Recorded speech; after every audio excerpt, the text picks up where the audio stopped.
I don't know. This first matchup, Hey. I don't know if it favors Bessa's style. 10th Planet's no joke, Trent. 10th Planet's no joke. Bessa's very good getting a takedown. He's usually very gritty. He works very hard for it. But 10th Planet Jiu-Jitsu guys are very good off their back, Heather. I don't know if that's where he wants to be. Trent, I'm pretty sure that Bessa went to the final round, the last one that he did, and he lost to Austin. Yeah, dirty dog.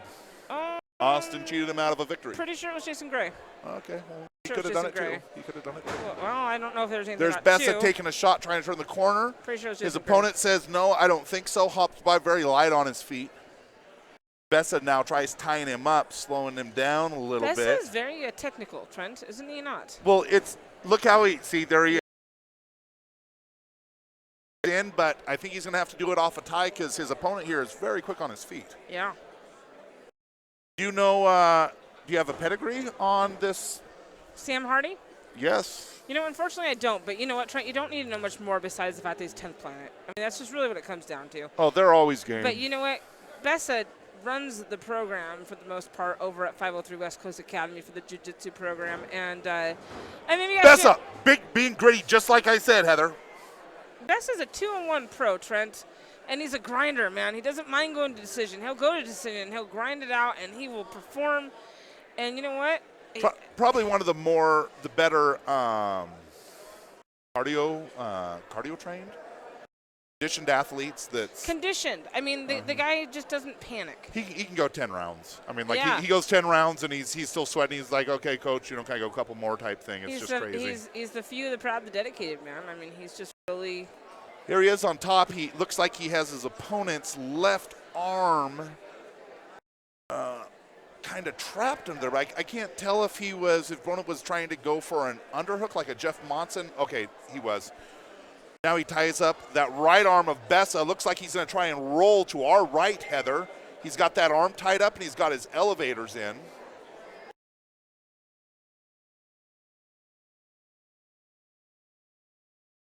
Bessa getting a very wide base at this point because he can kind of smell that coming.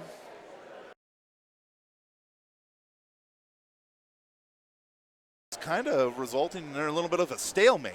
He's really trying to roll him, and Bessa's really trying to stay base out. And we're on the clock here, Heather. There's not a whole lot of time. This is not where a bottom man who just got taken down and is behind on points wants to. Yeah, I mean, you really have to scramble in these things, and that's what makes it exciting for the fans. Usually, there's not a lot of downtime. There's really not. I mean, you're in it to win it. Look at this. He comes over really high. I guess you shoot. What are those called? Let's call it a behind the head with your calf thingy. Oh my. Oh, my. Oh, look at that. Now he's working on Bessa's right arm. He's really trying to Kimura that baby out. There's something to be said for patience, Trent. Maybe he's this whole time been looking to set up something that is going to win him this. Look at that. He has Bessa's arm out. Bessa trying to hide it back in. He has Bessa's arm out and on top of his back and is now elevating it. Oh, my goodness. Bessa scrambling around, gets it underneath him, but loses position. Ouch. Ow. Bessa's got his arm back. He lost a little bit of position. Now he's recovering. Wow. Comes around back on top and gets his arm out. That could have sucked for Bessa. Could have been great for Hardy. You know, he set that up. He was very meticulous the way he set that up in parts. You could see him going from one motion to another, to another, to another, to where he actually had that arm straightened out, and Bessa went into panic mode. And here he is again. It looks like, again, he's rolling from side to side, looking and picking what appendage he's going to pick on. It almost looks like he's going after Bessa's right leg now. He's come between Bessa's legs, has his right leg, and is trying to pull that in. Bessa kind of catches wind and postures out. But it doesn't really help bottom man's position too much.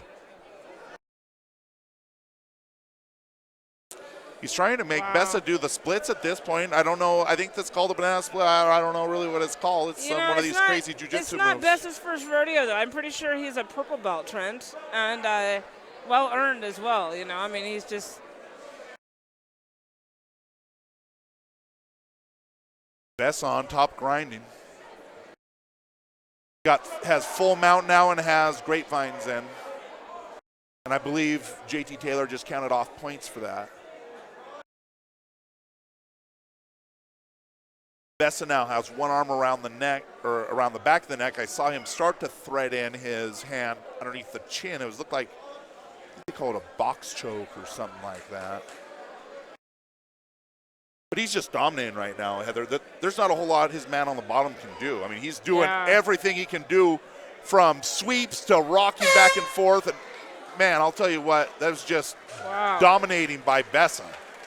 I mean, that's a hard first draw. It is. Let's hear it for your winner by a score of 2-0 from Bravo 3 West Coast Academy, Gustavo Bessa. Great match. Bessa just got on top of him, and when Bessa gets on top of you, it's hard to get out, Heather.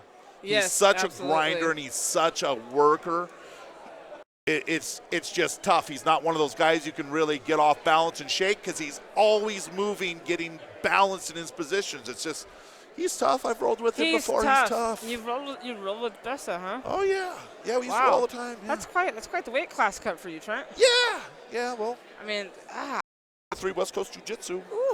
Ooh. Oh, throwing up the X. Throwing up the X. X gonna give it to you. You either got the X or you don't. Introducing next out of the blue corner, he is representing the Desert Dog. Oh boy. Trent, oh boy. Trent, tell us about Frado. Frado is old school Desert Dog in the old days, and I call the old days of MMA around 2002, 2003, 2004. Frado was a big Desert Dog. He was kicking people's butts every day at the Desert Dog practices, because guess what, Heather? I was there. You're like Visa. You're everywhere, Trent. I was everywhere. I did go everywhere. I actually lived here for a little while. See my brother fight him, Christopher fight him, but Frado got a family and got out of the business. Wow. Wisely.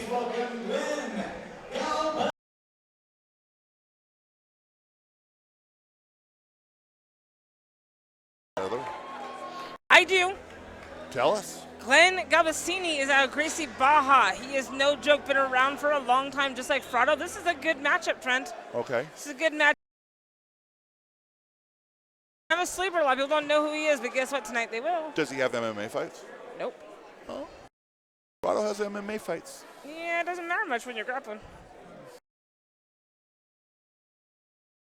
Comes out, tries to establish control with the head. Frado says no.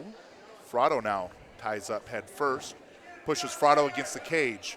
Start digging between the leg.